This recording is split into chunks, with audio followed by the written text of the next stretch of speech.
ওকে, তো আজকে আমাদের ডাটা সায়েন্স এবং মেশিন লার্নিং কোর্সের লেকচার নাম্বার হচ্ছে 27, 27 নাম্বার লেকচার। আজকে অফিসিয়ালি গতকালকে থেকে আমরা মেশিন লার্নিং এর পার্টটা শুরু করেছি। তো প্রথম মেশিন লার্নিং এর অনেকগুলো অ্যালগোরিদম আছে। একদম সর্বপ্রথম যে কোনো মেশিন লার্নিং কোর্স যখন আপনারা শুরু করবেন, তখন সর্বপ্রথম যে অ্যালগোরিদমটা নিয়ে ডিসকাস করা হয় সেটা হচ্ছে সিম্পল লিনিয়ার রিগ্রেশন অ্যালগোরিদম।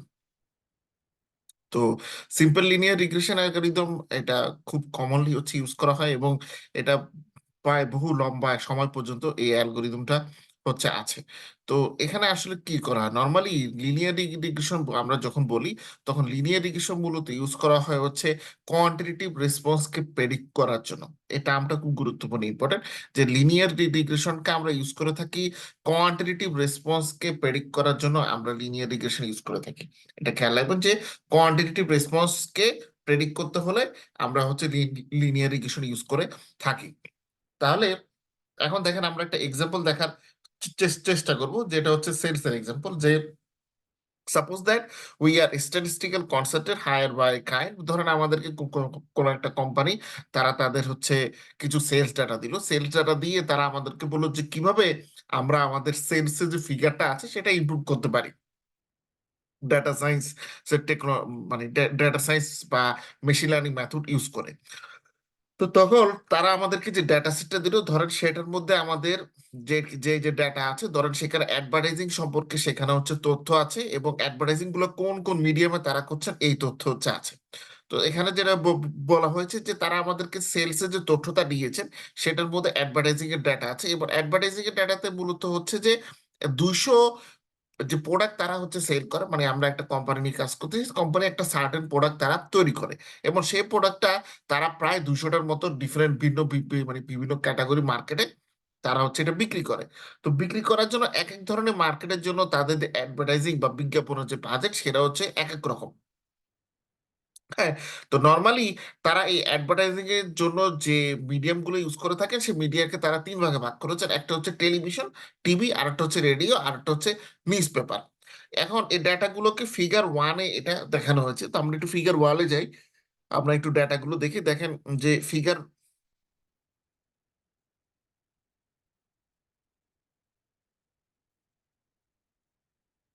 এটা হচ্ছে ফিগার 2। আচ্ছা, এটা আমি ইয়ে থেকে নিয়েছি, এখানে এটা ফিগার। আচ্ছা, এখন এই ডেটাগুলো আমাদের দেওয়া আছে। তার মানে হচ্ছে একটা কোম্পানির সেলস কিভাবে অ্যাডভার্টাইজিং এর মাধ্যমে সেলস কোম্পানি হচ্ছে প্রোডাক্ট বিক্রি করতেছে, এবং তিনটা অ্যাডভার্টাইজিং এর মিডিয়াম আছে। এখন আমাদের কাজটা হচ্ছে মেশিন লার্নিং ইঞ্জিনিয়ার হিসেবে যে তাদেরকে অ্যাডভাইস করা কিভাবে আমরা আমাদের কোম্পানির যে সেলসটা আছে সেটা ইমপ্রুভ করতে পারি। জাস্ট একটা মিনিট, এটা আমি কলটা রিসিভ করি।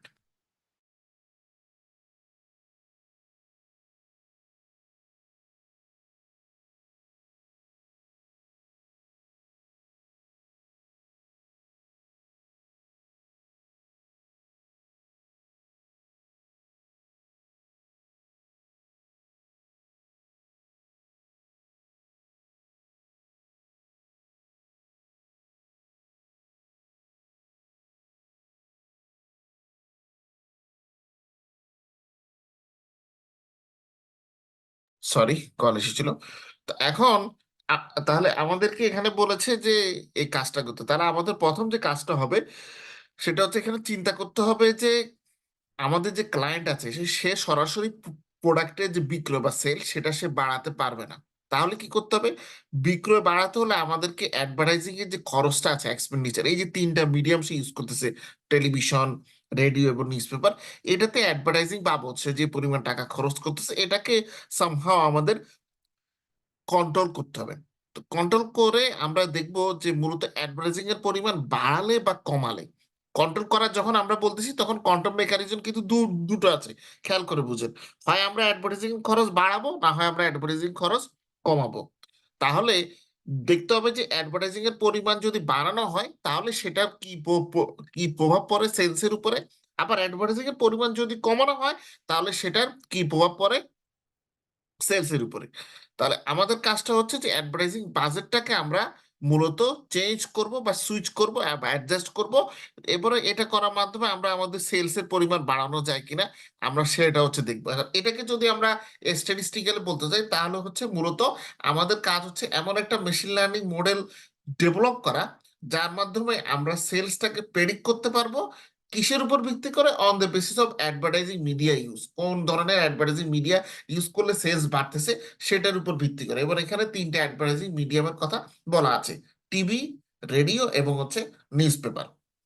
আচ্ছা, তার পরবর্তীতে আসেন, সেটা হচ্ছে যে এখানে অ্যাডভার্টাইজিং এর বাজেটটা আমাদেরকে দেওয়া আছে, যে প্রতিটা ক্ষেত্রে তারা অ্যাডভার্টাইজিং এর বাজেট যেটা সেটা দেওয়া আছে। তো অ্যাডভার্টাইজিং যে বাজেটটা আছে সেটাকে আমরা ধরে নিচ্ছি ইনপুট ভ্যারিয়েবল। অ্যাডভার্টাইজিং বাবদ যে খরচ সেটা হচ্ছে আমাদের ইনপুট ভ্যারিয়েবল। তাহলে আউটপুট কি হবে? আমরা চাচ্ছি যে অ্যাডভার্টাইজিং এর পরিমাণ বাড়িয়ে বা কমিয়ে, বা অ্যাডভার্টাইজিং এর পরিমাণ চেঞ্জ করে আমরা চাচ্ছি বিক্রয়ের পরিমাণটা বাড়াতে, বা বিক্রয় কি পরিবর্তন আসে। তাহলে এক্ষেত্রে আমাদের ইনপুট কি হচ্ছে? Advertising budget. আর আউটপুট হচ্ছে আমাদের সেলস, মানে আউটপুট ভ্যারিয়েবল হচ্ছে সেলস।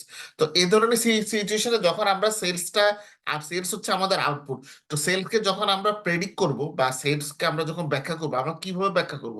এটা ব্যাখ্যা করব কোয়ান্টিটেটিভ সংখ্যার মাধ্যমে। এই সংখ্যাজনক, যখন কোনো সংখ্যাকে আমরা আউটপুটকে, কোয়ান্টিটেটিভ আউটপুটকে যখন আমরা প্রেডিক্ট করতে চাই, তখনই মূলত আমাদের ইউজ করতে হয় লিনিয়ার রিগ্রেশন। তাহলে এখানে দেখেন, ইনপুট যে ভ্যারিয়েবল গুলো আছে সেটাকে আমরা ডিফাইন করব হচ্ছে এক্স দিয়ে, আর আউটপুট যে ভ্যারিয়েবলটা আছে সেটাকে আমরা ডিফাইন করব ওয়াই দিয়ে। তাহলে প্রশ্ন আসে যে এখানে যেহেতু আপনি বলেছেন যে অ্যাডভার্টাইজিং বাজেট আমাদের, তো অ্যাডভার্টাইজিং এর তো মিডিয়াম তিনটা, তাহলে একটা হচ্ছে টিভি, আর একটা হচ্ছে রেডিও, আর একটা হচ্ছে নিউজ পেপার। তাহলে প্রত্যেকটার জন্য কি ভিন্ন ভিন্ন বাজেট আছে। তার মানে আমাদের এখানে ইনপুট ভ্যারিয়েবল মূলত তিনটা। একটা হচ্ছে X1, মানে টিভির জন্য অ্যাডভার্টাইজিং বাজেট। আর একটা হচ্ছে X2, যেটা হচ্ছে রেডিওর জন্য অ্যাডভার্টাইজিং বাজেট। আর একটা হচ্ছে X3, যেটা হচ্ছে নিউজ পেপারের জন্য অ্যাডভার্টাইজিং বাজেট। তো এই তিনটার উপর ভিত্তি করে আমাদের প্রেডিক্ট করতে হবে, বা আমাদের আউটপুট ভ্যারিয়েবল হচ্ছে ওয়াই, যেটা হচ্ছে আমাদের সেলস। তো এই আউটপুট ভ্যারিয়েবলকে এই ক্ষেত্রে বলা হয়ে থাকে আপনার আমাদের যে X1, X2, X3 আছে, এই ভ্যারিয়েবল গুলো অন্য আরো নামও আছে। যেমন এইগুলাকে কেউ বলে থাকেন প্রিডিক্টরস, কেউ বলে থাকেন ইন্ডিপেন্ডেন্ট ভ্যারিয়েবল, বা সংক্ষেপে বলে থাকেন আইবি, অনেকে বলে থাকেন ফিচার্স, অনেকে শুধু শুধু ভ্যারিয়েবলও বলে থাকেন।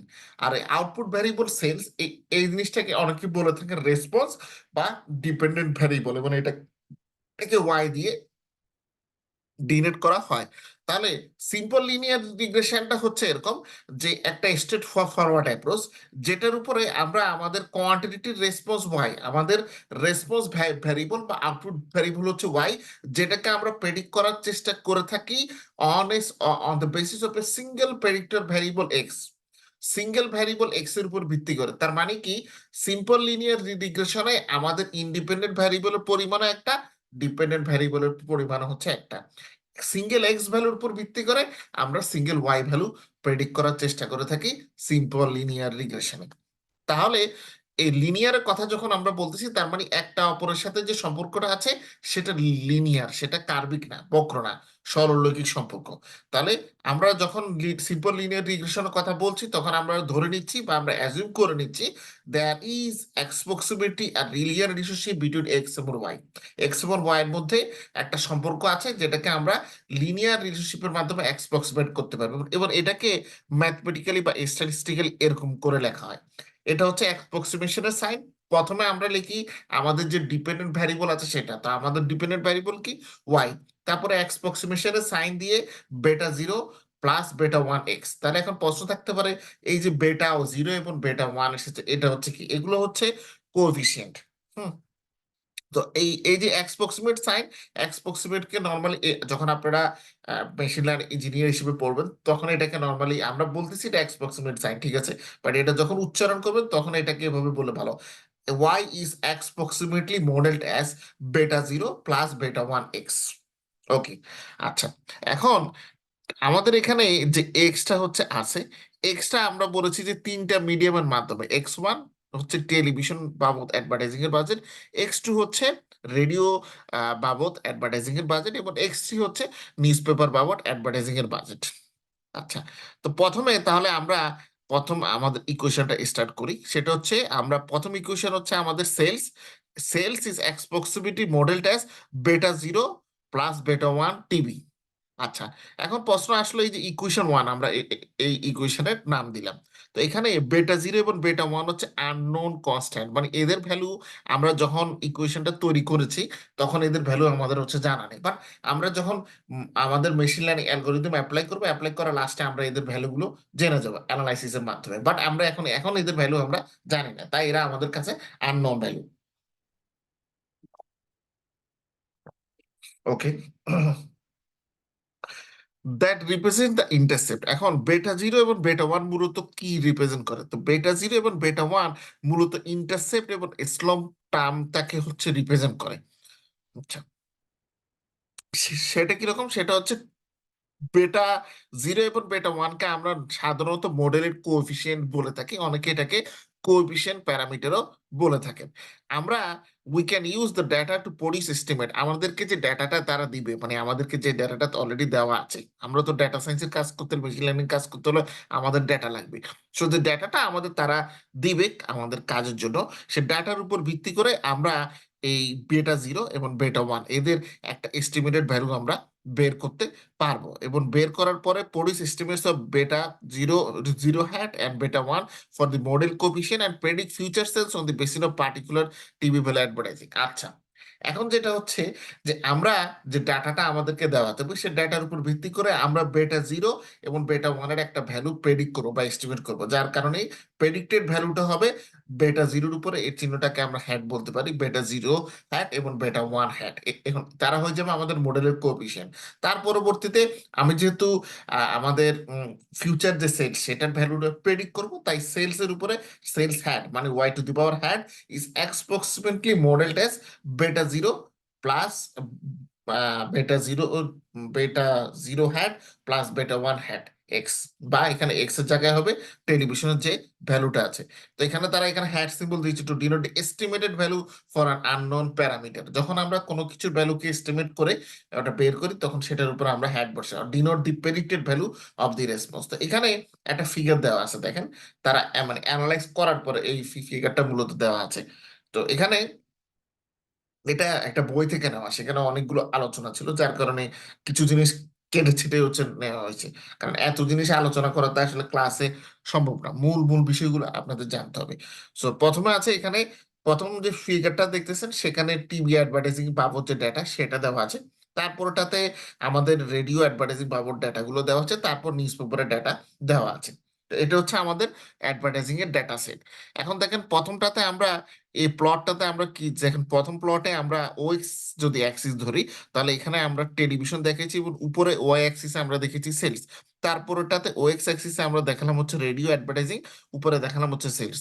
এরপরটাতে আমরা ওএক্স অ্যাক্সিসে দেখালাম নিউজ পেপার অ্যাডভার্টাইজিং এবং ওয়াই অ্যাক্সিসে দেখালাম সেলস।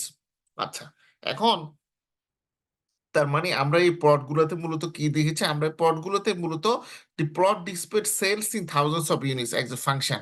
আমরা এই প্লটগুলোতে মূলত সেলসই দেখিয়েছি। কোনো কোনো সময় প্রথম প্লটে sales as a function of TV advertising budget, দ্বিতীয় প্লটে sales as a function of radio advertising budget, এবং থার্ড প্লটে হচ্ছে আপনার sales as a function of newspaper advertising budget for 200 different markets. এখন এখানে যে প্রতিটা প্লট আছে যেমন টিভি রেডিও এবং newspaper, in each plot we show the simple least square fit of sales to that variable. আমরা মূলত এখানে লিস্ট স্কোয়ার মডেলের মাধ্যমে সিম্পল লিনিয়ার রিগ্রেশন দেখানোর চেষ্টা করেছি যে কিভাবে এই যে ডাটা সেটটা আছে এটা সেলসকে ফিট করে। In other words, each blue line represents a simple model that can be used to predict sales। এই যে প্রত্যেকটা ফিগারের এখানে যে ব্লু লাইনটা আছে এই ব্লু লাইনটার মাধ্যমে আমরা মূলত সিম্পল লিনিয়ার রিগ্রেশনকে প্রেডিক্ট করার চেষ্টা করেছি। সিম্পল লিনিয়ার প্রেডিক্ট করা মানে হচ্ছে আমরা এখানে মূলত প্রথম ফিগারে আমরা সেলসকে প্রেডিক্ট করার চেষ্টা করেছি টিভি অ্যাডভার্টাইজিং এর বাজেটের উপর ভিত্তি করে, সেকেন্ড ফিগারে আমরা সেলসকে প্রেডিক্ট করার চেষ্টা করেছি রেডিও অ্যাডভার্টাইজিং বাজেটের উপর ভিত্তি করে, এবং থার্ড ফিগারে আমরা নিউজ পেপার আমরা সেলসকে আমরা আপনার প্রেডিক্ট করার চেষ্টা করেছি নিউজ পেপার অ্যাডভার্টাইজিং এর উপরে ভিত্তি করে। তাহলে আপনি বললেন আচ্ছা ঠিক আছে, আর সেলসটাকে তো প্রেডিক্ট করলাম, কিন্তু বেটা জিরো এবং বেটা ওয়ানের যে ভ্যালু সেটা তো স্টিল আননোন, সেটা আমরা কিভাবে করব? তো দেখেন আমরা বেটা জিরো এবং বেটা ওয়ান আমাদের জানি যে আননোন আছে। তো আমাদের এটার ভ্যালুটাকে বের করতে হলে আমাদের কি করতে হবে, ডেটা সেটটাকে ইউজ করতে হবে। তো ডেটা সেটটাকে ইউজ করার ক্ষেত্রে ডেটা সেটের মধ্যে আমাদের যে অবজারভেশনটা আছে, আমরা x1 y1 করে এরকম X N comma Y N পর্যন্ত ভ্যালু নিয়েছি। এখানে মূলত এটা রিপ্রেজেন্ট করে an observation pairs each of which consist of measurement X and measurement of Y. আচ্ছা, এখন এটার উপর ভিত্তি করে আমরা যখন হচ্ছে in other words we want to find intercept of beta zero hat and slope beta one hat such that the resulting line is close as possible to an equal two 200 data point. তো এটা অনেকগুলো পদ্ধতিতে আমরা normally এই ধরনের estimate ভ্যালুটা estimate করতে পারি। বাট সবচাইতে কমন যে পদ্ধতিতে ইউজ করা হয় সেটা হচ্ছে লিস্ট স্কোয়ার মেথড। তো এখানে তারা লিস্ট স্কোয়ার মেথডটা এখানে ইউজ করা আছে। তো লিস্ট স্কোয়ার মেথডে আমরা নর্মালি এরকম করি, y hat is equal to beta 0 hat plus beta 1 xi be the prediction for y based on the ith value of x। এখন x এর কতগুলো ভ্যালু থাকতে পারে আমরা জানি না। So আমরা ধরে নিলাম x এর ith ভ্যালুর উপর ভিত্তি করে আমরা y কে প্রেডিক্ট করব। তাহলে এক্ষেত্রে আমাদের রেসিডুয়ালটা হবে ei, মানে রেসিডুয়াল বা ইরোর হবে y1 minus y predicted yi, represent the ith residual, that is the difference between the ith observed response value and the ith response value that is predicted by our model। এর পরবর্তীতে আমরা মডেলের এই RSS কিংবা residual some of squares আমরা বের করার চেষ্টা করে থাকি, যেটা হচ্ছে এগুলোর ফর্মুলা। তো এই ফর্মুলাগুলো আপনাদের আসলে না জানলে হবে, কারণ যখন অ্যালগোরিদম আপনারা লিখবেন তখন অটোমেটিক্যালি অ্যালগোরিদম ফর্মুলা বেস করে আপনাদের জন্য এটার ইয়েগুলো বের করবে সে। আচ্ছা, তারপরও আমি আহ একটা ভিডিও আছে, সেটা ক্লাসের লাস্টে দেখাবো, যে সেখানে তারা হচ্ছে লিনিয়ার রিগ্রেশনের ভ্যালু তারা ক্যালকুলেট করতেছেন, সেটার একটা একটা ভিডিও আছে। তো সেটা ক্লাসের লাস্টের দিকে দেখাবো, এখন না। আচ্ছা, তারপরে দেখেন আমরা আমাদের এখানে একটা লাইন বেটা জিরো, আমরা বেটা জিরো হ্যাট এবং বেটা ওয়ান হ্যাটের ভ্যালু পাওয়ার পরে আমরা এখানে একটা লাইন আমরা হচ্ছে দাঁড় করালাম। তো এই লাইনটা হচ্ছে যে least square fit for regression of sales into TV. টিবির আমরা টিভিটার যে অ্যাডভার্টাইজিং বাজেট সেটার উপর ভিত্তি করে সেলসকে আমরা প্রেডিক্ট করার চেষ্টা করেছি। এবং এখানে যে ফিডটা আমরা পেয়েছি লাইনে, the fit is found by minimizing the sum of square ইরোডকে মিনিমাইজ করার মাধ্যমে আমরা এটা পেয়েছি। তো এখানে দেখেন যে আমাদের হচ্ছে যে লাইনটা সেটা মাঝখান দিয়ে এরকম সরলরেখা লাইনটা গিয়েছে, কিন্তু লাইনের উপরে এবং নিচে যে পয়েন্টগুলো আছে এই পয়েন্টগুলোকে বলতেছি আমরা ডেটা পয়েন্ট। এবং প্রতিটা ডেটা পয়েন্ট থেকে দেখেন সূক্ষ্ম করে একটা গ্রে লাইন এই যে সরলরেখিক লাইনটা আছে সেটার মধ্যে টানা হয়েছে। হ্যাঁ, তো এটা কেন? এটা হচ্ছে মূলত এই যে ডাটা পয়েন্টটা এটা এই লাইন থেকে কতটুকু দূরে, মানে এই সেটা হচ্ছে মূলত ইরোর। হুম। তো each grey line represents an error and the fit makes a compromise by averaging their squares. এবং প্রত্যেকটা এই লাইন থেকে, আমাদের যে সরলরৈখিক লাইন, সে সরলরৈখিক লাইন থেকে প্রত্যেকটা বিন্দু যতটুকু দূর অবস্থিত সেটা মূলত ইরোর ভ্যালুকে ডিফাইন করে। এবং আমরা এক্ষেত্রে মূলত যে ফিটটা পেয়েছি, এই ফিটটা আমরা এই এই ইরোর গুলার এভারেজকে স্কোয়ারের মাধ্যমে আমরা পেয়েছে। এখন in this case a linear fit captures the essence of relationship although it is somewhat deficient in the left of report. আচ্ছা, এখানে একটা গুরুত্বপূর্ণ কথা আছে। এখানে দেখেন যে লাইনটা যত উপরে যেতে থাকলো তত আস্তে আস্তে যে দূরত্বের পরিমাণটা কিন্তু বেড়েছে, কিন্তু যখন এখানে নিচের দিকে ছিল মানে বাম পাশে, তখন কিন্তু দূরত্বটা হচ্ছে কম ছিল। হুম। এখন আমরা এখানে মেশিন লার্নিং ইঞ্জিনিয়ার হিসেবে আমাদের কাজটা হচ্ছে এই যে আমরা আমাদের যে মডেলটা দাঁড় করালাম সে মডেলটার অ্যাকুরেসিটা কি। তো মডেলের অ্যাকুরেসির কথা বললে প্রথমে আসে যে আমাদের মূলত যে কোএফিসিয়েন্টের এস্টিমেটটা করেছি সেটার ভ্যালু, মানে বেটা জিরো এবং বেটা ওয়ানের ভ্যালুটা আমরা যেটা বের করেছি সেটার আপনার আহ, উম, আপনার এস্টিমেশনটা আমাদের হচ্ছে করতে হয়, যে সেটার অ্যাকুরেসিটা আমাদের মূলত এক্ষেত্রে বের করতে হয়। তো অ্যাকুরেসি বের করা নিয়ে এখানে আসলে অনেক রকম কথাবার্তা আছে, ওইটা আপনারা একটু ভিডিও দেখলে ক্লিয়ার হবে। So আমি একটু ভিডিওটা দেখাচ্ছি, ইয়েটা শেয়ারিং ডেস্কটপ করে, মানে কিভাবে আসলে ক্যালকুলেট করে। কারণ ক্যালকুলেটের বিষয়টা না দেখালে এই জিনিসটা আপনাদের কি ক্লিয়ার হবে না, আমি মুখে যতই থিওরিটিক্যালি বর্ণনা করি।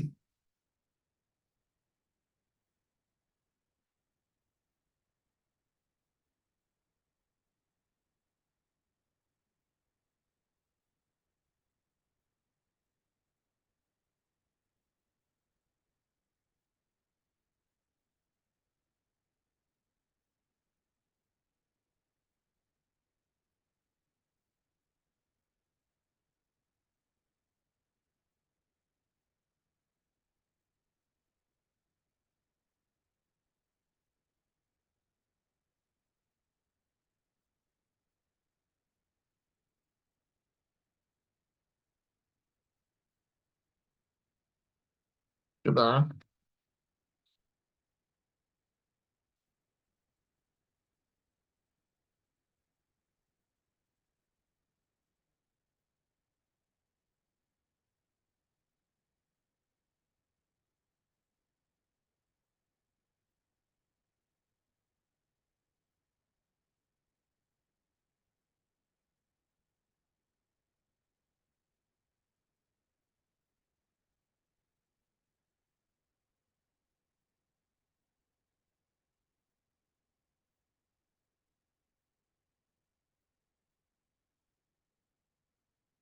মানুষ ক্লাসে না এসে হচ্ছে মেসেজ করে, অদ্ভুত।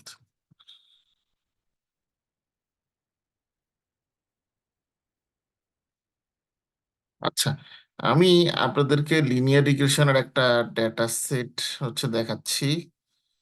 এটা হচ্ছে এক্সেলে।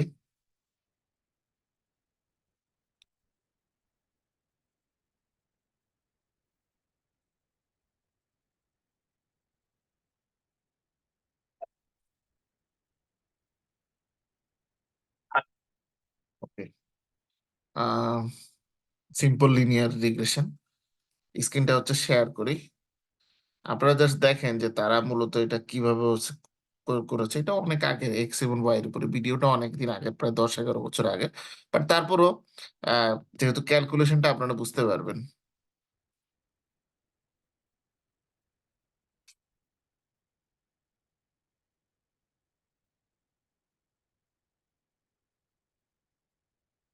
Hi guys, in this video, I am going to do subsequent videos where I And go দেখেন ওয়াই into এবং more এক্স এর ভ্যালু detail তারা দিছে। of the output.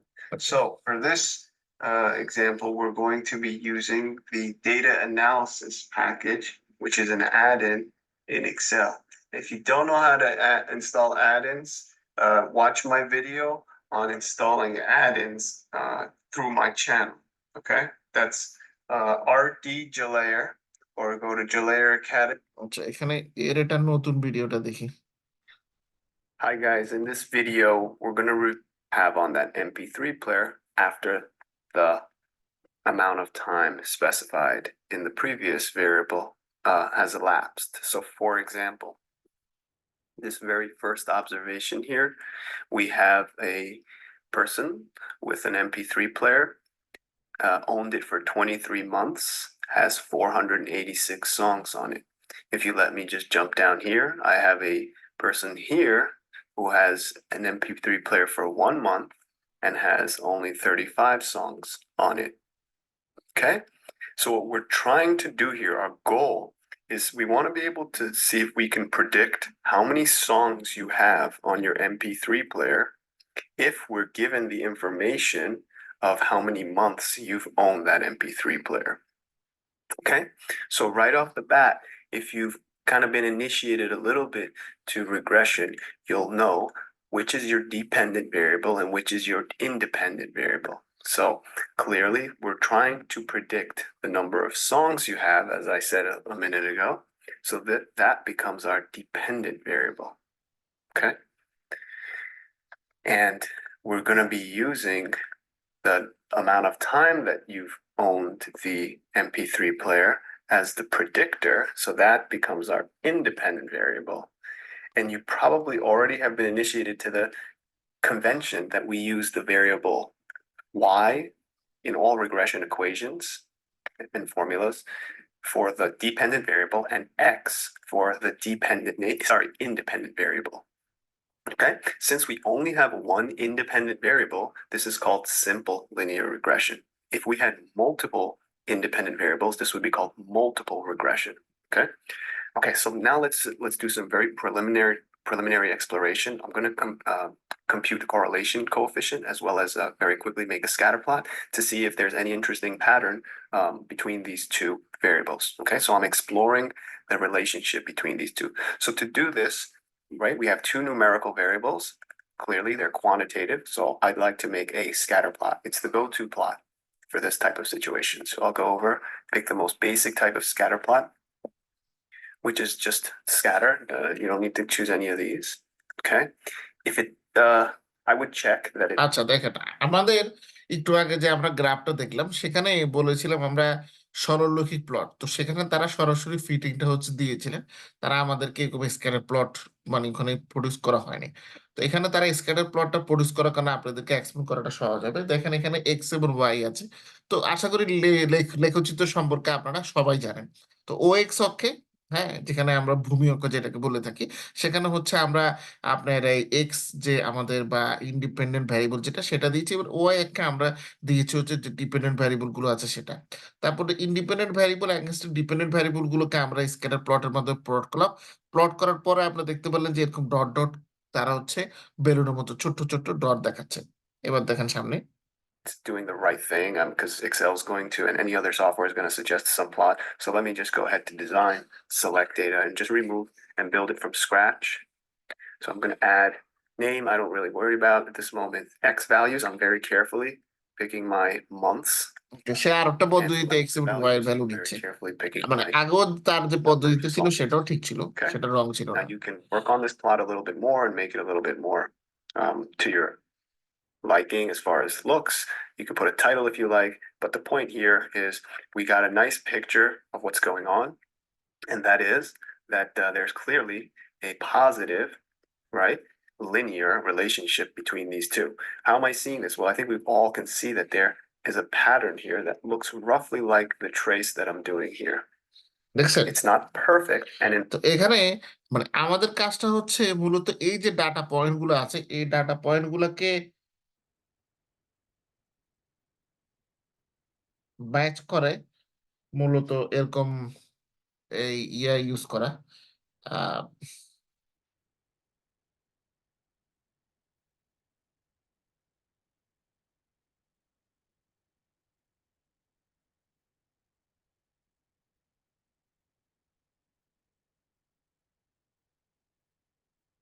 আচ্ছা, এই ডাটা পয়েন্টকে ম্যাচ করে মূলত এই জিনিসগুলো হচ্ছে মানে এরকম একটা সরলরৈখিক রেখা মূলত আমাদের হচ্ছে ফিট করা, যে লাইনগুলোর সাথে মানে আহ, যে ডট গুলো বা ডাটা পয়েন্টটাকে আছে সেটাকে মোটামুটি সেটাকে ম্যাচ করে, হ্যাঁ, এরকম একটা সরলরৈখিক রেখা আমাদের ফিট করা, এটাই হচ্ছে মূলত লিনিয়ার রিগ্রেশনে আমাদের কাজ, যেটা আমরা ওই যে একটু আগে আমি যেটা দেখালাম সেখানে আমরা করা হয়েছে। real life, you'll never see a perfect relationship.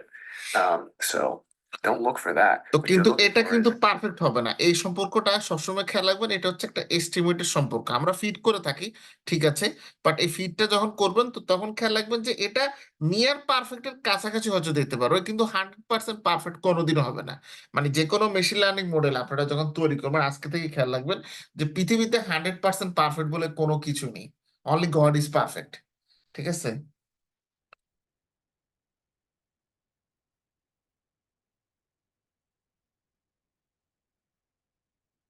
তো এই হচ্ছে অবস্থা। the signal, the pattern being clearly in this case in a positive linear trajectory. So simple linear regression seems like it's going to be an ideal tool here to make the predictions that we wanted to. Okay, but before we do that, let's also compute the correlation coefficient. So this is the Pearson's correlation coefficient, symbol R. We'll let the spreadsheet, in this case Excel, do all the computation using the formula CORAL. আচ্ছা, এরা correlation বের করেছে, এটার সাথে আসলে এখন আরেকটা জিনিস এসেছে, সেটা হচ্ছে যখন আমরা লিনিয়ার রিগ্রেশনটা করাটা শুরু করি তখন আমাদের কিছু অ্যাজাম্পশন আছে, ঠিক আছে। ওই সেই অ্যাজাম্পশনের কারণে আমাদেরকে হচ্ছে প্রথমে কোরিলেশন অ্যানালিসিস মানে যখন মূলত আমরা ডেটা সেটটা নিয়ে কাজ করব, হ্যাঁ, এটা মানে আমাদের যে শিট আছে ওই শিটের বাইরে থেকে মূলত আলোচনাটা, সেটা হচ্ছে আপনাকে ডেটা সেটটা দেওয়া হলো মানে এই যে অ্যাডভার্টাইজিং এর ডেটা সেট, এখন আপনি ধরেন মেশিন লার্নিং ইঞ্জিনিয়ার হিসেবে কাজ করতেছেন, তাহলে প্রথমে মাথায় আসবে যে প্রথমে আমি কি করব। আচ্ছা, প্রথমে আপনাদের যে কাজটা করতে হবে সেটা হচ্ছে ডেটাগুলোকে অ্যানালাইজ করতে হবে। হুম, এটা তো আমরা জানি, কিন্তু ইন্ডাস্ট্রিতে যেভাবে কাজটা হয় মানে আমি ইন্ডাস্ট্রি পাশে বর্ণনা করি, এখন তো আমরা জানি যে হ্যাঁ simple linear regression algorithm use করতে হবে। ইন্ডাস্ট্রিতে তারা কিন্তু আপনাকে এটা বলবে না, তারা বলবে কি মানে যারা আপনাদেরকে সমস্যাটা দিবে নর্মালি, এখানে ইন্ডাস্ট্রিতে দুইভাবে কাজ হয়, সেটাও আপনাদেরকে ব্যাখ্যা করা দরকার, না হলে বুঝবেন না। সেটা হচ্ছে আপনি যখন মেশিন লার্নিং ইঞ্জিনিয়ার হিসেবে কাজ করবেন তখন মূলত দুই ধরনের কাজ আপনি পেতে পারেন, বা দুই ধরনের কোম্পানির মধ্যে যে কোনো এক ধরনের কোম্পানিতে আপনি জব করতে পারেন। তো কিছু আছে যারা মেশিন লার্নিং এই ডাটা সায়েন্স, মেশিন লার্নিং এবং এআই ইউজ করে যারা সার্ভিস ডেভেলপ করে। হ্যাঁ, আমরা যেটাকে বলে থাকি ডেভেলপমেন্ট। হ্যাঁ, তো নর্মালি আপনার আহ, মানে জাপানের কোম্পানি গুলোতে এটা যেহেতু মানে জাপানের কোম্পানিতে জব করছি, তা আপনাদেরকে বলতে পারি যদি কেউ জাপানে ভবিষ্যতে জব করতে চান, তো জাপানের কোম্পানিতে এটাকে তারা জাপানি ভাষায় বলে সিস্টেম ও কাইহাতসু, সিস্টেম ডেভেলপমেন্ট। ঠিক আছে, কাইহাতসু মানে হচ্ছে ডেভেলপমেন্ট, সিস্টেম ডেভেলপমেন্ট, বা এটাকে সার্ভিস কাইহাতসুও বলে থাকে অনেকে, সার্ভিস ডেভেলপমেন্ট। আচ্ছা, আর তাহলে বাকিটা কি? বাকিটা হচ্ছে ডেটা অ্যানালাইসিস। হ্যাঁ, ডেটা অ্যানালাইসিস ওরা বলে থাকেন, বাট ওইটা মূলত মেশিন লার্নিং অ্যালগরিদম অ্যাপ্লাই করে ডাটার নানা দিকগুলো দেখায়, তো সেটাকে তারা সংক্ষেপে ডেটা অ্যানালাইসিস বলেন, কারণ ওইটার যে জাপানি যে টার্মগুলো সেটা একটু কঠিন, যার কারণে তারা ওইটাকে ডেটা বুনসিকি বলে। তো নর্মালি ওটাকে আপনি যদি ট্রান্সলেট করেন ইংরেজিতে আসে ডেটা অ্যানালাইসিস, বাট ওটা মূলত মেশিন লার্নিং ডেটা অ্যানালাইসিস বা মেশিন লার্নিং মডেলিং এর মধ্যে পড়ে। ওরা ওটা এটাকে বলে হচ্ছে ডেটা বুনসিকি। হুম। আর মেশিন লার্নিং কে তারা বলে থাকে কিকাই গাকুশু। ঠিক আছে, মেশিন লার্নিং। যাই হোক, এগুলো কঠিন নাম। আহ, আপনাদের কেউ লিখে রাখতে পারেন, হ্যাঁ, যদি আপনাদের কাজে লাগে আর কি। ওকে, তো এখন যেটা হচ্ছে যে আপনি যদি সিস্টেম ডেভেলপমেন্ট বা যারা সার্ভিস ডেভেলপ করে সেই সব কোম্পানিতে যদি আপনারা জব করেন, তখন কি হবে? তখন আপনাকে ধরেন এই সেলসে যে ডাটাটা দিল এগুলোর উপর ভিত্তি করে আপনাকে অ্যানালাইজ করতে হবে। হুম, অ্যানালাইজ করার পরে এটার উপর ভিত্তি করে আপনাকে একটা সার্ভিস বা একটা প্রোডাক্ট তৈরি করতে হবে।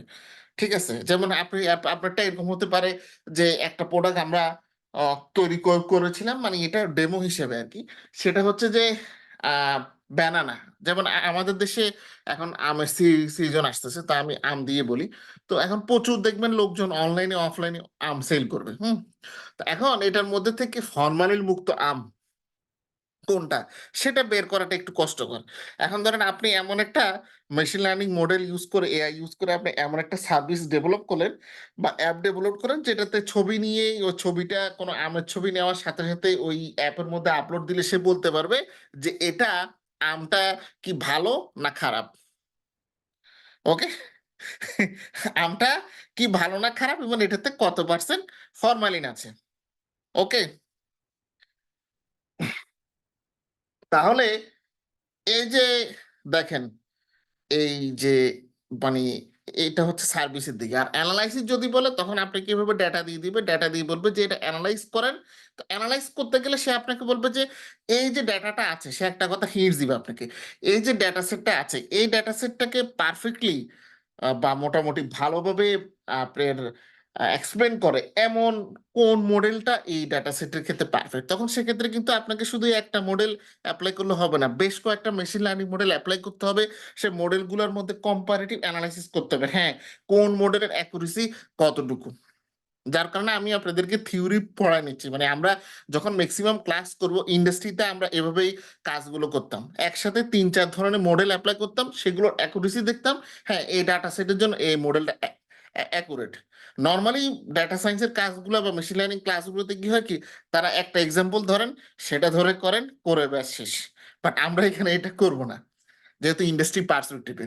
হুম, ইন্ডাস্ট্রিতে কাজ মানে সিম্পল লিনিয়ার রিগ্রেশন অ্যাপ্লাই করেন, ডাটা সেট দিয়ে দিলাম, ব্যাস কাজ হয়ে গেলে, এরকম ভাবে কাজ হয় না ইন্ডাস্ট্রিতে। আচ্ছা, অনেক ক্ষেত্রে আরেকটা সমস্যা আসে, কি সমস্যা আমি বলি। সেটা হচ্ছে অনেক কোম্পানি আছে যারা আসলে আইটি সম্পর্কে বা যাদের আইটি ডিপার্টমেন্টটা এতটা স্ট্রং না। নর্মালি জাপানের পার্সপেক্টিভ, বাংলাদেশের পার্সপেক্টিভ সেটা ভিন্ন হতে পারে। জাপানের পার্সপেক্টিভে আমি যেটা দেখেছি যে জাপানের যে ট্র্যাডিশনাল কোম্পানিগুলো আছে, হুম, ট্র্যাডিশনাল, সরি, জাপানের যে ট্র্যাডিশনাল কোম্পানিগুলো আছে, ট্র্যাডিশনাল কোম্পানিগুলো বলতে সেখানে নর্মালি যে অটোমোটিভ ইন্ডাস্ট্রি যে কোম্পানিগুলো আছে সেই ইন্ডাস্ট্রিতে তারা হচ্ছে নর্মালি খুব রিজিড, মানে তারা চেঞ্জ হতে চায় না খুব সহজে। হুম, তারা নিজেদেরকে চেঞ্জ করতে চায় না এবং তাদের মধ্যে নানা ধরনের মানে নিজেদেরকে চেঞ্জ না করার টেন্ডেন্সি আছে। যাই হোক, সেটা অন্য একটা বিষয়, সেটা নিয়ে আসলে আপনি আমার মাথায় ঘামানোর দরকার নেই। তো সেখানে তারা যেটা হয় যে ওদের ওখানে আইটির ক্ষেত্রেও তারা খুব স্ট্রিক্ট। যেমন আমরা যে কোম্পানিতে জব করতাম, উম, সে তাদের সিস্টেম ইউজ করতে, মানে যেই প্রথমে যে আপনার গাড়ির কোম্পানি, যেটাতে টয়টার একটা সাব ডিভিশন, যেখানে জব করতাম। তো সেখানে তারা আমাদেরকে যে পিসি দিয়েছিল, তো সে পিসিটা টা দিয়ে আপনি যদি অফিসের কাজ করতে যেতেন, তাহলে আপনাকে প্রক্সি সার্ভার ইউজ করতে হতো। মানে নর্মাল সিস্টেমের মাধ্যমে ওটা ইউজ করার কোনো অপশনই ছিল না। এবার অ্যাটেন্ডেন্স ট্যান্ডেন্স সিস্টেম সব দেওয়ার জন্য প্রক্সি সার্ভার ইউজ করে আপনি তারপরে হচ্ছে এটার কাজ করতে হতো। বাট আইটি স্টার্ট আপে যখন হচ্ছে কাজ করলাম, তো স্টার্ট আপ গুলো হচ্ছে নর্মালি তারা মানে আধুনিক চিন্তা চেতনা এবং ধ্যান ধারণার অধিকারী। মানে তারা হচ্ছে আপনাকে ফুল ফ্লেক্সিবিলিটি দিবে, এবং সব হচ্ছে নিত্য নতুন জিনিস। যেমন আমাদের যে বস ছিল, সে বলতো যে তুমি তোমার যেটা কাজ সেটা তুমি করলেই হয়েছে। এখন সপ্তাহে কত ঘন্টা তুমি কাজ করছো, it doesn't matter to me, as long as you do your task. এটা ছিল আমাদের বসের মূল বক্তব্য। আর তার আগে যে জাপানি কোম্পানিতে ছিলাম প্রথম, যেটা ঢুকছি, সেখানে হচ্ছে কাজ আর কাজ। ভাই সারাদিন কাজ করো, ছুটি নেয় বাড়তি নেই, সারাদিন কাজ। মানে ওখানে হচ্ছে ওই ট্র্যাডিশনাল থিঙ্কিং আর কি। তা এই জিনিসটা কিন্তু আছে। এবং নর্মালি আমাদের বাঙালিরা তো মনে করে যে বাংলাদেশে, মানে এটা যদিও বললে খারাপ, অনেকে হয়তো বলবে যে উনি তো বাংলাদেশের কোম্পানিগুলো সুনাম করতেছে। আমাদের বাংলাদেশের কোম্পানিগুলোর মধ্যে বহুত সমস্যা আছে। কিন্তু এই জাপানও কিন্তু এই জিনিসটা আছে, দীর্ঘ সময় ধরে কাজ করা, এবং বস অফিস থেকে না বের হওয়ার আগে, মানে আপনার যে সিনিয়র থাকবে সে অফিস না শেষ করার আগে আপনি অফিস থেকে বের হতে পারবেন না, তার যতক্ষণ আগে আপনার কাজ শেষ করেন না কেন। হ্যাঁ, এটিসি গুলো থাকে। আর বিশেষ করে বয়স্ক যারা থাকে, এরা সব জায়গায় হচ্ছে মাথা ব্যথার কারণ। ঠিক আছে, কারণ এরা হাইপার টেনশনের রুগী, নানা ধরনের রোগে শোগে আক্রান্ত। এদের মেজাজ সবসময় থাকে চড়া। এরা আপনাকে নিয়ে ঝামেলা হচ্ছে করবে, এদের মধ্যেই ঝামেলাগুলো থাকে, কারণ এরা জীবনটাকে অন্যভাবে দেখছে। এখন তাদের চোখে আপনারা দেখেন জীবন, ওরা এটাই মনে করে। হ্যাঁ, এই এই যে clash, generation to generation clash, এটাও কিন্তু ওখানের কোম্পানিগুলোতে খুব ভিজিবল।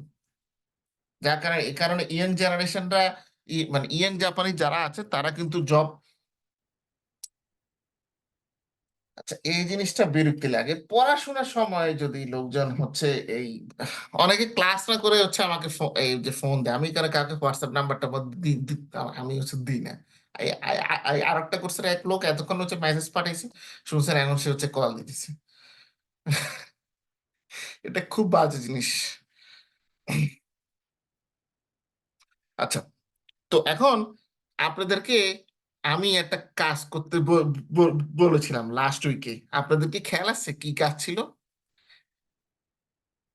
দেখি কেউ বলেন, একটু আনমিউট করে। একটা বাড়ি কাজ ছিল আপনাদের। আয় হায়, সবাই ভুলে স্যার গেছেন। আসসালামু আলাইকুম। জি, আসসালামু আলাইকুম। ওয়ালাইকুম আসসালাম। স্যার আমরা ভুলি নাই, বাট আমিও করতে পারিনি। আমি টাচে ছিলাম। বাংলাদেশ ব্যাংকের একটা ওয়েবসাইট থেকে গিয়ে একটা ডাটা সেটের কথা বলছিলেন আপনি। জি, ওটা সাবমিট করার কথা ছিল। জি, কেউ তো পাঠান নাই আমাকে। স্যার ওইটা পাঠাই নাই আমি। স্যার ওই যে একটু বলি, আমি লাস্ট কয়েকটা ক্লাস থেকে একটু মানে ঝামেলার মধ্যে পড়ে গেছে। এর মধ্যে আমার পিএইচডি সেমিনার ছিল, ফার্স্ট সেমিনার, এটা চলে গেছে। আর তারপরে লাস্ট গত 23, 24, 25 সিলেট এগ্রি ইউনিভার্সিটিতে একটা কনফারেন্স ছিল আমার অ্যাডভান্স এগ্রিকালচারাল রিসার্চ নিয়ে। আচ্ছা, সেখানে গেছিলাম, যার ফলে দেখা গেছে যে আমি এই কাজগুলো করতে পারিনি স্যার। তো এটা হয়তো বা খুব শীঘ্রই মানে 2-1 দিনের মধ্যে সাবমিট করে ফেলবো আর কি। ওকে, আর একটু আমার ওই যে পিএইচডি রিসার্চের কাজ, আমার কিছু ডাটা কাজ চলতেছে, আমাকে অ্যানালাইসিস করতে হচ্ছে আচ্ছা, মানে পেপার পাবলিকেশনের জন্য। এই জন্য আচ্ছা, আচ্ছা, দেখা যাচ্ছে স্যার পুরো সময়টা বুঝতে ওইদিকে পারছি। লাগে। না ধরেন, আমাদের কোর্সে তো কোনো বাধ্যবাধকতা নাই আসলে যে অ্যাসাইনমেন্ট জমা দিলে পাস বা সার্টিফিকেট পাবেন, বাট তারপরও আপনারা কেমন শিখছেন সেটা আমি একটু দেখতে চাইছিলাম আর কি। জি স্যার, স্যার স্যার Assignment-এর মাধ্যমে। এটা একটু আমার লিমিটেশনের মধ্যে পড়ে গেছে, বাট আমার মনে হয় যে খুব ভেরি সুন এটা সাবমিট করতে পারবো ইনশাআল্লাহ। আচ্ছা, thank you. Thank you sir, আসসালামু আলাইকুম। ওয়ালাইকুম আসসালাম।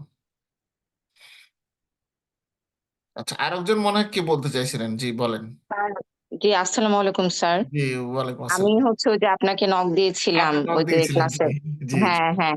তো স্যার আমি ওটা নিয়ে ওই দিন বসছিলাম, ভিডিওটা আরেকবার দেখেছি, কারণ আচ্ছা, ক্লাসে যখন বুঝান তখন তো আসলে অনেক কিছু মাথায় হয়তো ওভাবে প্রথম থেকে লাস্ট থাকে না। তো আমি আবার ভিডিওটা দেখে আচ্ছা, সুন্দর মতো চেষ্টা করেছি যেভাবে মানে ইনস্ট্রাকশন দিয়েছিলেন। বাট আচ্ছা, ওই প্রথমে যেটা বলেছিলেন যে মনিটারি সার্ভের ডাটাটা আর হচ্ছে ওই যে ডিপোজিট এন্ড এক্সটার্নাল এর যে ডাটাটা, এই দুইটা ডাটাকে একসাথে মার্জ করতে বলেছিলেন। তো জি, সেখানে আমি যে প্রবলেমটা ফেস করছি যে আমার তো দুইটা যেহেতু ডাটা সেট আলাদা এবং হেডারও কিন্তু ডিফারেন্ট। জি তো ওটাকে তো তাহলে মার্জ তো আসলে করা যাচ্ছে না, কারণ ওকে তাহলে আলাদাভাবে ডাটা সেট ধরে করতে সেই হবে। অর্থে করতে বলছি, মানে ধরেন আচ্ছা। আপনি, তাহলে ধরেন আপনাকে একটু চিন্তা করতে হবে যে দুইটার মধ্যে কোনো প্রকার সম্পর্ক মার্জ করার আগে দেখতে হবে যে দুটার মধ্যে যে ডাটা পয়েন্ট গুলো আছে তাদের মধ্যে কোনো প্রকার সম্পর্ক আপনারা তৈরি করতে পারেন কিনা। যদি কোনো প্রকার সম্পর্ক তৈরি করা সম্ভব হয় তাহলে তো আচ্ছা, আপনারা করলেন। আর যদি তৈরি করা নাও সম্ভব হয়, তারপরও অন্তত ইডিএ কিংবা এক্সপ্লোরেটরি ডাটা অ্যানালাইসিস কিন্তু করতে পারবেন। জি স্যার, আমি হচ্ছে যে প্রথম যে ডাটা সেটটা মনিটরি সার্ভে ওইটার করছি, বাট জি ওখানে ওই যে এর আগে যেটা ইউরোর একটা করাইছিলেন আমাদেরকে, জি জি ইউরো ইউরো, দিয়ে ওই যে যে যেটা, ইউরোর অনেকগুলো হ্যাঁ যে হ্যাঁ হ্যাঁ, কারেন্সি আছে ওরকম একটা জি জি প্রজেক্ট জি আমরা জি করছি জি জি। ইডিতে। তো ওইখানে তো আসলে ওই যে মিসিং ভ্যালু আমরা বের করা শিখছিলাম, এবং মিসিং ভ্যালু কিভাবে ফিল করতে হ্যাঁ হয়, আবার ওই জিনিসটা ফিল আপ হয়েছে কিনা ওটারও অনেকগুলো মানে ইয়া ছিল আমাদের ভিডিওতে আর কি। জি কিন্তু এই ডাটা সেটের ক্ষেত্রে আসলে এই জিনিসগুলো কাজে লাগতেছে না, কারণ এই ডাটা সেটে আসলে কোনো মিসিং ভ্যালু নাই। বাট আমি দেখলাম যে এটা যদি নাও থাকে, মিসিং ভ্যালু তো জিরো জিরোই দেখাবে যদি না থাকে, তাই না? তো জি। পরবর্তীতে যদি ফিলও করতে চাই, ওটা তো জিরো জিরো দিয়ে আবার ফিল করে দেখানোর কথা না। তো ওখানে আমি একটা এরর ফেস করতেছিলাম, তো ফাইনালি আর ওই জন্য শেষ করা যদি হয়নি। ধরেন মিসিং ভ্যালু না থাকে, জিরো দেখায়, জি মানে প্রথমে আপনি মিসিং ভ্যালু অ্যানালাইজ করলে তাহলে তো আসলে ফিল করার কোনো প্রশ্নই আসে না। থাকলে জি ফিল জি করার জি ব্যাপারটা আসে আর কি। জি জি জি। তাহলে মনে হয় ওই জন্য ওই এররটা খাচ্ছিলাম, বাট পরবর্তীতে ওটা আসলে করা যাবে, কারণ মানে আপনি যেসব ক্লাসে যে কমন লাইন গুলো ইয়াতে করেছেন সেটা দিয়ে আসলে কাজ করে। আমি এটা অলরেডি মনিটরি সার্ভের ওই ডাটার উপর করেছি। হ্যাঁ, ওইটা তো এটাই আমি আমি আসলে করতে বলছি যে শুধু ইডিএটা জি জি জি করার কথাই আমি মূলত বলছি আর কি। জি জি জি। স্যার ওটা তাহলে আমি কমপ্লিট করে আমি তাহলে পরে আমাকে হয়তো পাঠান, আমি দেখবো, ফেরতের তাহলে মধ্যে পাঠিয়ে সমস্যা দিব। নেই, হ্যাঁ অবশ্যই হ্যাঁ, দেখে ঠিক আমাকে আছে। বলে দিন। Okay sir, thank you, thank you. Thank you. আচ্ছা, সিম্পল লিনিয়ার রিগ্রেশনের কথাটা বললাম, যেখানে একটা এক্স একটা হচ্ছে ওয়াই থাকবে। তাহলে মাল্টিপল লিনিয়ার রিগ্রেশনটা কি? মাল্টিপলটাও সেম জিনিস, জাস্ট সেখানে হচ্ছে একাধিক এক্স থাকবে। মানে এক্স থাকবে অনেক, মানে এটাকে মানে বই পুস্তকের যে সংজ্ঞা সেটা হচ্ছে in the case of multiple linear রিগ্রেশনের ক্ষেত্রে ইন্ডিপেন্ডেন্ট ভ্যারিয়েবলের সংখ্যা থাকবে একাধিক, মানে একের অধিক, এবং ডিপেন্ডেন্ট ভ্যারিয়েবল থাকবে হচ্ছে একটা। এখন এটা রিয়েল লাইফে গেলে অনেক ক্ষেত্রে ডিপেন্ডেন্ট ভ্যারিয়েবল আপনারা দু তিনটাও পেতে পারেন। তখন কি করবেন? তখন প্রত্যেকটার ক্ষেত্রে একটা একটা ধরে, মানে প্রথম ডিপেন্ডেন্ট ভ্যারিয়েবল ধরে একটা মডেল, সেকেন্ড ডিপেন্ডেন্ট ভ্যারিয়েবল ধরে আরেকটা মডেল, থার্ড ডিপেন্ডেন্ট ভ্যারিয়েবল ধরে আরেকটা মডেল, এভাবে আপনাদেরকে তৈরি করতে হবে।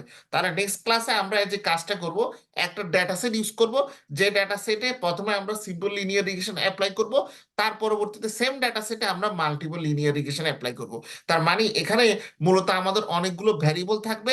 প্রথম ক্ষেত্রে যেটা দেখবো যে শুধুমাত্র একটা এক্স একটা ওয়াই নিয়ে দেখবো, তার পরবর্তীতে এক্স একাধিক এক্স নিব এবং একটা ওয়াই নিয়ে আমরা হচ্ছে কাজ করব। আর এক্ষেত্রে আমরা একটা নতুন লাইব্রেরি ইউজ করব, যে লাইব্রেরিটার নাম হচ্ছে সাইকিট লার্ন বা এসকে লার্ন, যেটাকে সংক্ষেপে বলা হয়ে থাকে।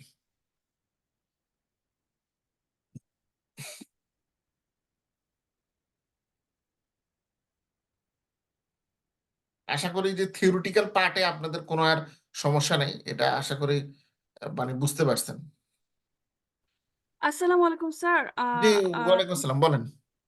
আচ্ছা, লেকচার 23, 24, 25 এর ডাটা সেট গুলো দেওয়ার কথা ছিল, স্যার দিবেন?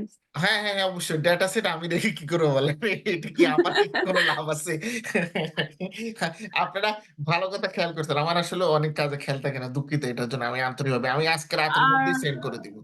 আর ছিল স্যার, আপনি বলেছিলেন ওই জার্নাল গুলো দিবেন বলেছিলেন। ইয়েস, জার্নাল গুলো দিব, ঠিক আছে, ভালো কথা খেয়াল করছেন, থ্যাংক ইউ।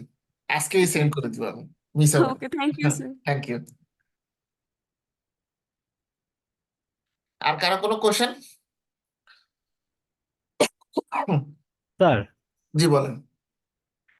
স্যার ওই যে আমাদের আমাদের যে লিনিয়ার রিগ্রেশনে যে আমরা একটা ইকুয়েশন দেখলাম, আমরা সেটা হচ্ছে যে ওয়াই ইকুয়াল যেটা যে beta Y zero is plus, approximately model as beta zero plus হ্যাঁ, beta plus one beta one into X X. One.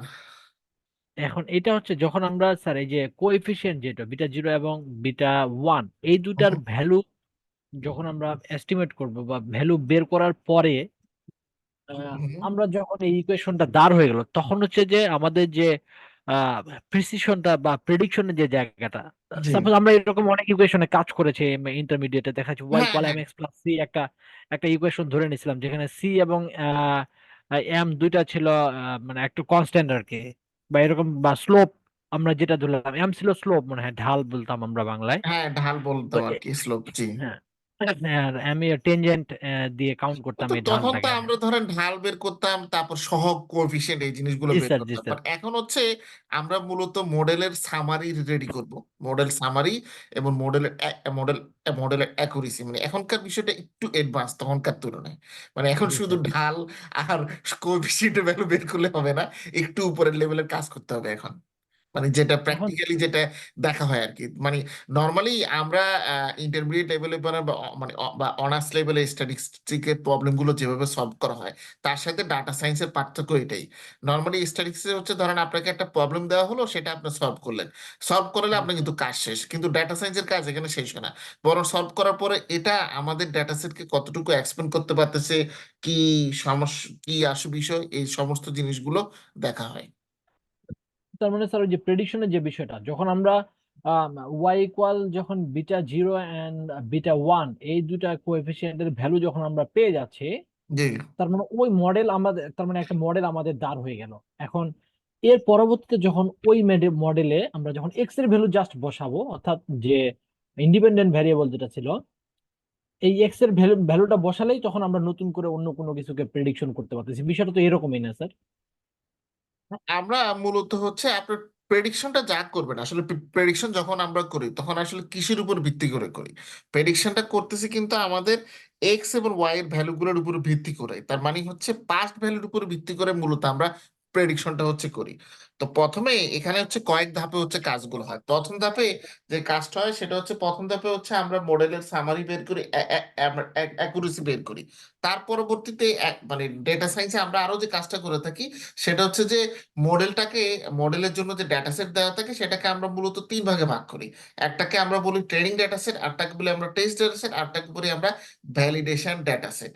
তো ডেটা সেট গুলোকে আমরা প্রথমে ট্রেন করে তার পরবর্তীতে সেটাকে আমরা আননোন সিচুয়েশনে হচ্ছে টেস্ট করি। ঠিক আছে? টেস্ট করার জি পরে স্যার। এরপরে ওইটার প্রেডিকশন পাওয়ার কতটুকু, আননোন ভ্যালুকে সেটা কতটুকু প্রেডিক্ট করতে পারে, এরকম জিনিসগুলো আমরা দেখি। মানে যে অ্যানালাইসিসটা আসলে নর্মালি ধরেন শুধুমাত্র বেটা 0 বেটা 1 কিংবা আপনার যে স্লোপটা আছে সেটার ভ্যালু শেষ হয়ে গেলে বের হয়ে যেত, মানে সমাধান হয়ে যেত, সেটা আর একটু আমরা অ্যাডভান্স লেভেল তখন মূলত হচ্ছে আপনার রিগ্রেশনের ক্ষেত্রে দেখি আর কি। মানে রিগ্রেশনের ক্ষেত্রে সিচুয়েশন হচ্ছে এটা। আর রিগ্রেশনটা শুধুমাত্র কোয়ান্টিটেটিভ ভ্যারিয়েবল গুলোর ক্ষেত্রে ইউজ করা হয়। জি স্যার। হ্যাঁ, এটা কোয়ান্টিটেটিভ রেসপন্স প্রেডিকশন যেটা বললেন যে জি। একটা ইম্পর্টেন্ট ওয়ার্ড। আপনি যদি কোয়ালিটেটিভ বা ক্যাটাগরিক্যাল ভ্যারিয়েবলের ক্ষেত্রে রিগ্রেশন ইউজ করতে চান, তখন তাদেরকে আপনাকে কোড করে নিতে হবে, মানে তাদেরকে কোয়ান্টিটিভ ভ্যালুতে কনভার্ট করে নিতে হবে। জি স্যার, ওই যে আমাদের আমরা দেখা যায় যে আমাদের এগ্রিকালচারাল ডাটাগুলোতে অনেক সময় দেখি যে, মনে করেন ইল্ড বা রাইসের ক্ষেত্রে যদি আমি বলি, জি। রাইসের উৎপাদনের ক্ষেত্রে মেজর কয়েকটা ডমিনেটিং ক্যারেক্টার বলি, ইল্ড কন্ট্রিবিউটিং ক্যারেক্টার আমরা বলি। আচ্ছা। যেমন সেটা হতে পারে যে ধানের যে শীষ আছে এটাকে হুম পেনিকেল হুম। বলি আমরা, পেনিকেলের দৈর্ঘ্য। হচ্ছে প্যাডির তারপর হচ্ছে, নানা ধরনের ফিচার হ্যাঁ থাকতে জি পারে স্যার, আর কি। এরকম আমরা অনেক সময় কোরিলেশন করি। কোরিলেশন করার পরে আচ্ছা। আমরা দেখি যে এর এই কোরিলেশনের ইন্টেন্সিটিটা বের করার জন্য তখন আমরা রিগ্রেশন করি, যে আচ্ছা। কতটুকু ডাইমেনশন, মাত্রাটা কিরকম, তো কে সেক্ষেত্রে কতটুকু তো কভার করতেছে। আমার মনে হয় সেক্ষেত্রে ফিচার গুলো তো যেহেতু আমার মনে হয় ক্যাটাগরিক্যাল ভ্যারিয়েবল থাকে, তখন সেটাকে আপনাকে কোড করে মনে হয় কোয়ান্টিটিভে কনভার্ট করতে হয়। হ্যাঁ জি স্যার, আমরা মেনলি হচ্ছে যে আমাদের যে ডাটা থাকে, মনে করেন যে পেনিকেল লেন্থের ডাটা থাকে, বা শীষের দৈর্ঘ্য থাকে, কয়েকটা গাছ আছে, ইফেক্ট টিলার বলি আমরা, কয়েকটা একটা থোকার মধ্যে কতগুলা গাছ আছে সেটার উপরে নির্ভর করে। তো আমরা তখন ওগুলো আমার কোয়ান্টিটেটিভ ডাটা থাকে, আমরা কোয়ান্টিটেটিভ ডাটা দিয়ে আমরা ওটাকে ট্রেস করি আর কি, যে তার রিগ্রেশনের মানে কোরিলেশনের ইন্টেন্সিটিটা কিরকম, এর সাথে কতটুকু সম্পর্ক। তখন আমরা ওইভাবে করি আর কি, মানে এটা করা যায় আমাদের ডাটা সেট গুলা দিয়ে, আমাদের পার্সপেক্টিভে আর কি, আচ্ছা আচ্ছা। এগ্রিকালচারাল রিসার্চ পার্সপেক্টিভে আমরা এরকম করি আর কি। তো বিষয়টা যত মানে কিছুটা সিমিলারিটি পাইলাম আমি। আর যখন মডেলের কথা বলেন যে আমরা এক একটা মডেলের অ্যাকিউরেসি জাজ করি, এখানে হয়তো আমরা মডেল ফিট করি না, আমরা জাস্ট একটা সিম্পল ইকুয়েশন দাঁড় করে পরে আমরা মডেল বলি যে হ্যাঁ ফিটিং এর এখানে। ব্যাপারটা এখানে আসলে এতটা গুরুত্ব দেখা যায় না, যতটা অ্যাকুরেসি বিষয়টা যতটা দেখা হয় আর কি, বুঝছেন? অ্যাকুরেসির ব্যাপার হচ্ছে সবচেয়ে গুরুত্ব আরোপ করা সবচেয়ে বেশি, কারণ সব মডেল তো ডেটার জন্য অ্যাপ্রোপ্রিয়েট না। তো তো সেক্ষেত্রে জি স্যার। অ্যাপ্রোপ্রিয়েট যে মডেল সেটা আমাদের হচ্ছে বাছাই করতে হয়, কারণ আমরা তো জানি যে মেশিন লার্নিং অ্যালগোরিদমের শেষ নেই, অনেক অ্যালগোরিদম আছে। আমরা জি তো স্যার। শুধু যখন হচ্ছে শিখি তখন কাজের সময় বা শেখার সময় আমরা অল্প কিছু ইউজ করি, বাট হাজার হাজার অ্যালগোরিদম আছে, ঠিক জি আছে? স্যার। সো এখন কোন সিচুয়েশনকে কোন মডেল বা অ্যালগোরিদমটা সবচেয়ে ভালো এক্সপ্লেন করতে পারে, মানে অ্যাকুরেসি যত হাই হবে তত তার ইয়েটা, মানে তাকে সিলেক্ট করার যে প্রবাবিলিটি সেটা তত বেশি সেটা হাই। বেশি বেড়ে যাবে। আর স্যার ওই যে আরেকটা বিষয় এবং সেটা হচ্ছে নর্মালি যারা হচ্ছে ধরেন আপনি যদি এটার উপর ভিত্তি করে সার্ভিস বা প্রোডাক্ট ডেভেলপ করেন, তো যারা আপনার সার্ভিস বা প্রোডাক্ট নেবেন তারা এই জিনিসই জিজ্ঞেস করবে যে আপনার মডেলের অ্যাকুরেসি কত। তারা একটা জি কথা স্যার। দেখেই আপনার প্রোডাক্ট ঠিক করবে, ঠিক আছে? জি আপনি স্যার, কোন বুঝতে কোম্পানি পারছি। কে বানাইছে এটা তারা দেখবে না, বলবে যে এটার অ্যাকুরেসি কত। জি স্যার।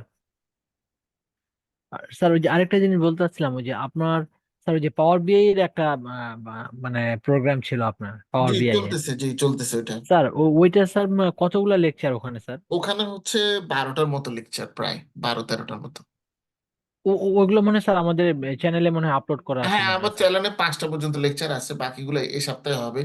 আরো এটা মানে স্যার ওই সপ্তাহে যে 2 দিন তার মানে ক্লাস এখনো বাকি হচ্ছে, মানে আমরা ক্লাসগুলো দেখলে তো একটা ওভারভিউ পাবো স্যার, এরকম কিনা স্যার? হ্যাঁ পাবেন অবশ্যই, কেন পাবেন না? আমি তো মানে পুরো এটা লেকচার রেকর্ডিং একটু এ আপলোড দিচ্ছি, শুধু ডেটা সেট গুলো পাবেন না আর কি, কারণ এগুলা যেহেতু মানে বিডিএস এর রুল আছে, ওই ডেটা সেট সহ দিলে তো আসলে পুরো ক্লাসই দিয়ে দেওয়া হয়। তো ডেটা সেট গুলো আমি পাবলিকলি শেয়ার করতে পারবো না আর কি, পেইড বুঝতে পারছি। কোর্স যেহেতু, এই আর কি। মানে স্যার ওই যে আমাদের যে আমাদের যে মানে আমি চাচ্ছিলাম কি আমাদের কিছু ডাটা নিয়ে আমরা যখন ভিজুয়ালাইজেশনে কিছু কাজ করি, তো স্যার আমি চাচ্ছিলাম যে আমাদের এগ্রিকালচারাল ডাটা গুলাকে ওখানে ফিট করা ওই পাওয়ার বিআই দিয়ে কোনো কিছু করা যাবে কিনা, এই জন্য আমি দেখেন, শিখতে যাচ্ছিলাম এটা একটু। দেখেন, ট্রাই করে দেখতে পারেন। এটা একটু এই জন্য ভাবলাম যে স্যার ক্লাসগুলো ওখানে আছে কিনা। আসলে একটা কোর্স চলতেছে তো স্যার, মানে আমি হঠাৎ করে অন্য আরেকটা কোর্সে জাম্প করতে পারতেছি না চাইলেও, কারণ হচ্ছে যে অনেক কাজ স্যার এদিকে আমার, সারাদিন ল্যাবে থাকতে হয়, যার ফলে দেখা যাচ্ছে যে সব কোর্স গুলাই ট্রাই করতে মানে পারেন। আমি নিতে যাচ্ছি। স্যার একটা বিষয় সেটা হচ্ছে যে পরবর্তীতে এই কোর্স গুলার কোনো রিপিটেড কোর্স আসবে কিনা স্যার, যদি এমনটা আমার করা যায়, আমি কোর্স জানি না গুলো তো কতটুকু। আসলে যেটা হয় কি, যে মানে ফ্র্যাঙ্কলি স্পিকিং আমি তো আসলে সেরকম বিজনেস পার্সপেক্টিভে কোর্স যেহেতু প্রতি মাসেই ডাটা সায়েন্স কোর্সের একটা নতুন ব্যাচ ওপেন করতে পারি, কেমন না? জি স্যার। সমস্যা জি কিন্তু স্যার, অবশ্যই আমি অবশ্যই। জি স্যার। কোয়ালিটিটার উপরে ফোকাস করি সবচাইতে বেশি, পাশাপাশি আমার নিজের টাইমও আমাকে ম্যানেজ করতে হয়। তো যার কারণে দেখা গেছে যে হাইস্ট চেষ্টা করে আমি বছরে 2টার বেশি ডাটা সায়েন্সের ব্যাচ ওপেন করতে পারি না, পারি এর 2টা জি স্যার। হাইস্ট। জি স্যার, বুঝতে পারছি। ঠিক আছে। তারপর ডিপ লার্নিং এর কোর্স প্রতি বছর জাস্ট একটা ব্যাচ, হ্যাঁ এসপিএসিস এর একটা বা 2টা কোর্স, পাওয়ার বিএ এই বছর নতুন। তো পাওয়ার বিএ এর মনে হয় একটার বেশি কোর্স এই বছরে আর রান করতে পারবো না। বুঝতে পারছি। স্যার আমার মনে হয় স্যার এই যে একটু যদি ভিডিও ভিডিও তো সবগুলো আমাদের চ্যানেলে আছে, এবং আমাদের তো হ্যাঁ ওই চ্যানেলে কোনো চ্যানেলে আছে, ইনস্ট্রাকশন থাকবে না। চ্যানেলটা সাবস্ক্রাইব করবেন, আরো বেশি বেশি করে সাবস্ক্রাইবার বাড়ান যেন আমি কিছু টাকা পয়সা ইনকাম করতে পারি। স্যার এটা সমস্যা নাই স্যার, কারণ হচ্ছে কি মানে রিলায়েবিলিটির যে জায়গাটা, মানে এখন আমি এটা অনেকবার বলছি এখনো বলতেছি যে মানে আমরা যেভাবে এখানে প্র্যাকটিক্যালি শিখতে পারতেছি, আমি জানি না অন্য কোথাও আমি ক্লাস করে নাই। মানে আমরা একটা ব্রড আউটলাইন পেয়ে যাচ্ছি এট এ টাইম, আর প্র্যাকটিক্যাল আপনার যেহেতু স্যার সরাসরি জবে কানেক্টেড, এবং আপনি ওই জায়গা থেকে আমাদেরকে যতটুকু পারতেছেন সাপোর্ট দেওয়ার ট্রাই করতেছেন, আমার মনে হয় যে আম, এটা আমাদের একটা বেস্ট দেখেন আমার এই যে সাপোর্ট প্রত্যেকটা চলে যাচ্ছে। প্রত্যেকটা যখন এক্সাম্পল দিই আমি কিন্তু এটাকে রিয়েল লাইফের প্র্যাকটিসের সাথে কানেক্ট করার আমি সেই জায়গাটার চেষ্টা কথাই করি। বলতেছি স্যার। স্যার এটাই তাহলে কথাই তো আমি বলতেছি। অন্যদের মতো বলতাম হ্যাঁ সিম্পল লিনিয়ার রিগ্রেশন, এটা ডেটা সেট, এটা দিয়ে অ্যানালাইজ করব, ব্যাস একটা ক্লাস শেষ হয়ে গেছে আমাদের মেশিন লার্নিং এর। আমি কিন্তু এই কাজটা করতেছিলাম, যার কারণে দেখবেন যে ইউটিউবের অন্য আরো নামকরা যারা আছে, আমি বাংলাদেশের কথা বলতেছি না, বাংলাদেশের বাইরেও, তাদের ভিডিও আর আমার ভিডিওর মধ্যে কিছুটা হলো পার্থক্য পাবেন আপনারা। জি স্যার। জি স্যার। স্যার তাহলে ঠিক আছে স্যার, থ্যাংক ইউ স্যার। ঠিক আর আছে, তাহলে ভালো থাকবেন। স্যার ওই চ্যানেল গুলোতে তো আমাদের অ্যাক্সেস সবসময় থাকবে, মানে হ্যাঁ যে ওটা যে তো লাইভ, ক্লাসগুলো হয়। এটা তো দেখেন পাবলিকলি, যেহেতু এমন ওটা জি লাইভ স্যার। টাইম থাকবে, এটা কেমতের আগ পর্যন্ত থাকবে গেলে এটা বলা যায়, ঠিক আছে। ইনশাল্লাহ স্যার, ইনশাল্লাহ। স্যার আর স্যার ওই যে আরেকটা রিকোয়েস্ট করবো, যদি জি। কখনো এমনটা হয় যে স্যার মানে পসিবল হয়, আমি জানি না এটা রিকোয়েস্ট করা কতটুকু যৌক্তিক হবে, সেটা হচ্ছে যে যদি আমরা একটা স্পেসিফিক কোর্স আমরা যদি এরকম কয়েকজন মিলে, যেমন আমার অনেক সায়েন্টিস্ট বন্ধু আছে, ওরা আমাদের যেমন ধান গবেষণা কেন্দ্র, গম গবেষণা কেন্দ্র, জি। কৃষি গবেষণা ইনস্টিটিউট, তারপর বাংলাদেশ এগ্রিকালচারাল রিসার্চ কাউন্সিল, জি। এগুলো তো আমার কিছু ফ্রেন্ড আছে। আচ্ছা তারা হচ্ছে অনেক সময় দেখা যাচ্ছে ডাটা সায়েন্সের কিছু স্পেসিফিক কোর্স করতে চায়। আচ্ছা মানে আমি চাচ্ছিলাম যে যদি স্যার আমি আপনাকে রিকোয়েস্ট করি, সেক্ষেত্রে কি আমাদের কোর্স গুলো পাওয়ার কোনো অপরচুনিটি আছে কিনা? আমি মনে করেন যে 7-8 জন সেক্ষেত্রে বা দশ মানে বারো কি জন আপনি বলতে চাচ্ছেন যে কাস্টমাইজ কোর্স করানোর কথা অনলাইনে, এরকম কি? কাস্টমাইজ বলতে পেইড কোর্স আমরা করব, না না, সেটা হচ্ছে যে পেইড তো কোর্স অবশ্যই, মানে কাস্টমাইজ মানে তারা ধরনের যে ধরনের টপিক গুলো জানতে চান সেটা ম্যাচ করে এরকম কাস্টমাইজ কোর্স, এরকম কি? এরকম হচ্ছে কি স্যার, মানে যে আমাদের যে ডাটাগুলো, যেমন আমি হয়তো বা একদিন আপনাকে বলেছিলাম, সেটা হচ্ছে যে আমাদের কিছু ওই যে অ্যানোভা করি আমরা, আমাদের যে জি, এগ্রিকালচারাল ডাটাগুলো হ্যাঁ হ্যাঁ, ম্যাক্সিমাম অ্যানাবা ক্ষেত্রে করেন অ্যানোভার আপনারা। ক্ষেত্রে পি ভ্যালু ডিটারমাইন করার পরে দেখা যাচ্ছে যে অ্যানোভা, টি টেস্ট, কাই স্কোয়ার বুঝতে টেস্ট, পারছি। এই কয়েকটা টেস্ট হ্যাঁ দেন হচ্ছে যে আমরা অ্যানোভা করি, দেন অ্যানোভার পরে আমরা হ্যাঁ, ডিএমআরটি করি। সেরকম কোর্স করা যেতে পারে। যেমন বাংলাদেশের একটা ব্যাংকের ফিনটেকের ওরা হচ্ছে কোর্স করছিল এরকম 10-12 জন। আমি মানে করানোর সময় যখন ফিনটেক কোর্স করতাম, ওটা হতে পারে। জি স্যার। মানে আপনাদের এই টাইম যে- প্লাস আমার টাইম যদি ম্যাচ করে সেটা জি স্যার। অবশ্যই হতে পারে। আর ডেটা সায়েন্স তো যেহেতু এটা আমার বিষয়, আমি এটা শিখাতে মোর দেন হ্যাপি। আমার কোনো হ্যাঁ স্যার, সমস্যা আমি নেই। সেটাই বলতেছি কারণ হচ্ছে আমরা ওই যে অ্যানোভা করি, সেখানে পি ভ্যালু দেখার পরে সেটা জি হতে পারে এলএসডি, ডিএমআরটি, বা এরপরে যে টেস্ট গুলো আমরা করি, বা জি টুকি টেস্ট, এসএসডি টেস্ট, যেগুলো এগুলো করে আমরা ওই যে ফিগার, এই জিনিসগুলো কিছু কাজ। আরেকটা হচ্ছে যে আমাদের আহ জেনেটিক্স এর কিছু, genetics and plant breeding department আছে, তাদের কিছু কাজ আছে, আমাদের কিছু ডিজাইনের কাজ করি আমরা। বিশেষ করে আমি এর আগে হয়তো আপনাকে বলছিলাম স্যার, আমরা যে সমস্ত ফিল্ডে এক্সপেরিমেন্ট করি সেগুলো যেমন আরসিবিডি ডিজাইন, সিআরডি ডিজাইন, জি। স্প্লিট প্লট ডিজাইন, একটা single factor, double factor, triple hmm hmm. Factor, এরকম কিছু ডিজাইন থাকে। আমরা এই কাজগুলো করি আর কি আমাদের এক্সপেরিমেন্ট গুলোতে। তো এই অগমেন্টেড ডিজাইন, এগুলো স্যার আবার আরে করা যায়, যেমন আমি আরে এগুলো করি স্যার। আমাদের যে ডিজাইনের কাজগুলো বুঝতে আমি পারছি। এগুলো মোটামুটি শিখছি, এগুলো পারি আমি। আমি ওই চাচ্ছিলাম যে এর কিছু পোর্শন আবার ভিজুয়ালাইজেশনের সাথে কানেক্টেড, যেমন হিট ম্যাপ, কোরিলেশন ম্যাট্রিক্স, তারপর হচ্ছে ক্লাস্টার ডেন্ডোগ্রাম। হ্যাঁ, এই জিনিসগুলো আপনারা আসলে মানে পাওয়ার বিআই তো করতে পারেন। বর্তমানে পাওয়ার বিআই তো এই ফাংশন গুলো যেহেতু আছে, সেটা পাওয়ার বিআই তো যাই করা, মানে ভিজুয়ালাইজেশনের ব্যাপারটা যেটা আর কি। আপনারা জি স্যার, আমি ওই জন্য পাইথনেও বলতেছিলাম কিন্তু স্যার। যায় এগুলো করা, মানে শুরু যে হাত জি দিয়ে স্যার, করা জি যায়, স্যার। পাইথনের মতো করা। মানে এই এই এই জন্য আমি চাচ্ছিলাম যে স্যার কোন একটা যদি কোর্স, আমি স্যার যদি আপনি মানে অনুমতি দেন, সেক্ষেত্রে হয়তো বা আমি একটা আমরা সবাই মিলে একটা লিস্ট করে, আমি যেহেতু আমার মনে হয় স্যার এই জিনিসগুলো করা পসিবল স্যার। পারেন।